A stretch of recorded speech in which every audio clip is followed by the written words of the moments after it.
Dahil sa kagustuhan ng batang tenyente na ito na mailigtas ang maraming mga hostage ng Abu Sayyaf ay buong tapang nitong kinaharap ang mahigit sa 200 mga rebelde na pinamumunuan ni Gaddafi Abu Bakr Janjalani.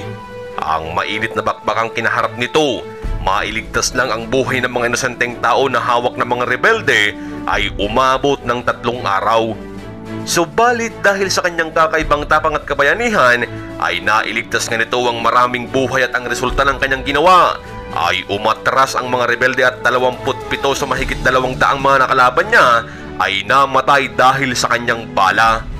Dahil sa kanyang ginawa ay iginawad nga sa kanya ang pinakamataas na parangal ng AFP at ito ay ang Medal of Valor. Ating tunghayan ang nakakabilib na kwento ng pakikipaglaban ni dating Second Lieutenant Herbert Dilag na ngayon ay isa ng Lieutenant Colonel. Si Major Roberto Caldeo, ang commander ng 1st Scout Ranger Battalion ng 1st Scout Ranger Regiment, Special Operation Command ng Philippine Army ay bumuo ng 3 team para dito. Isang main assault, support at reserve team. Isa si dating Second Lieutenant Herbert Dilag sa nakasama sa misyon na iyon. Ang misyon ay atakihin ang mga rebelde sa Hill 898, Camp Abdurrajak, Mount Puno Muhajir sa Sumisip, Basilan.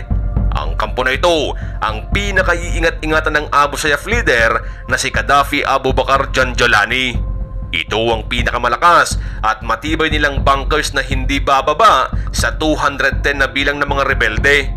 Dito nagtatago ang mga ito kasama ng mga hostage sa pamumuno ni Abu Sabaya.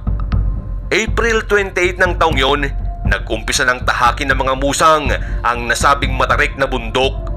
Subalit naging malaking hamon sa kanila ang mga nakatanim na mga IED sa paligid. Katunayan, bago pa man nila malapitan ang nasabing bundok ay ilan na sa mga kasamahan nila ay nasabugan at tinamaan ng IED landmine. Pero ganun pa man ay nagpatuloy pa rin sila. Umikot sila sa makapal na kagubatan at matarik na bahagi ng bundok upang ma-execute ang kanilang plano na sorpresahin at bulagain ang mga rebelde. Subalit sa kanilang ginawa ay sila ang nasorpresa. Mula sa itaas ng bundok ay pinaulanan sila ng putok ng mga kalaban gamit ang malalakas na kalibre ng baril. Sa pag-ataking yon ng mga rebelde ay 4 kaagad ang patay sa hanay ng pamahalaan. Makalipas ang isang araw na putukan ay maging ang supporting team ay isa-isa nang bumabagsak. Nahirapan naman ang reinforcement o helicopter para sana kunin ang mga casualty at sugatang mga sundalo. Kaya naman bago pa tuluyang maubos at tuluyang mapin down ay nagpasya si Major Caldeo sa natitira pang sundalo na bumuo ng 2 team na magbobolontaryo na siyang magpapatuloy sa misyon na sasagip sa mga nanganganib na bihag sapagkat alam nila na sa ginawang pagsalakay ng mga ito ay tototohanin ng banta na pupugutan ng ulo ang mga bihag. Dito na buo ang 2 suicide squad at ito ay tinawag nila bilang Oplan Final Option na kinabibilangan ni Second Lieutenant Herbert Dilag. 14 na volunteered na bayani na handang mag-alay at magsakripisyo ng buhay para sa sinumpang tungkulin ang sumama sa suicide mission na iyon. Ang mamatay ng may dangal sa kapakanan ng nakararami. Ang 14 na sundalo ay nagbigay na ng tagubilin sa mga kasamahan para sa kanilang pamilya. Iniwan nila ang mahalagang gamit sapagkat batid ng bawat isa na isa itong suicide mission. Alam nila na maaring hindi na sila makakabalik pa ng buhay.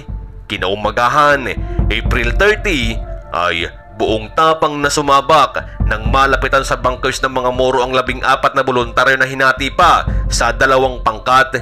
Ang isang pangkat ay pinangunahan ni Second Lieutenant Herbert Dilag.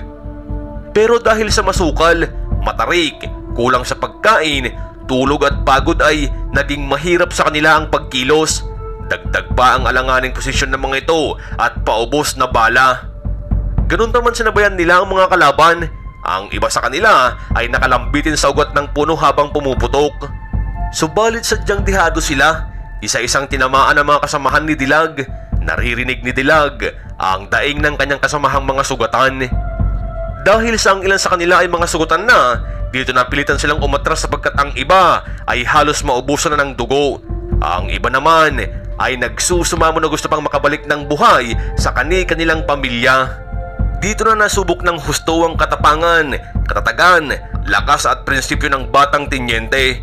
Sa halip ang ginawa nito ay isa-isa nitong binuhat ang mga kasamahan at inilagay sa safe na lugar. Matapos niyang mailipat ang mga ito ay nakipagsabayan ito sa mga kalaban. Sa kabila ng alanganing posisyon ay nakipagbakbakan pa rin si Dilag. Isa-isa nitong tinarget ang mga kalaban gamit ang kanyang sniper. Matapos ang 4 na oras na palitan ng putok ay tumakas at umatras ang mga bandido at matagumpay nang nakubkob ang kampo ng mga ito. Ang resulta, 68 ang nadali sa Abu Sayyaf Group at 27 dito ay napatay ni Dilag. Samantala sa pagitan naman nila Dilag ay nasawi ang 4 na sugatan, 20 dito ay mga sugatan. Kasama sa na-recover ang matataas na kalibre ng baril. Sa 28 naman ng mga bihag ay 15 sa mga ito ang nailigtas.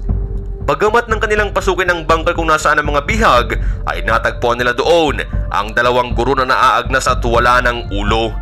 Sa kanyang ipinakitang husay, kagitingan at handang pag-alay ng sariling buhay ay ginawa rin ito ng pinakamataas na parangal at ito ay ang Medal of Valor. Aniya, ang sundalo ay handang mag-alay ng buhay para sa kasarinlan.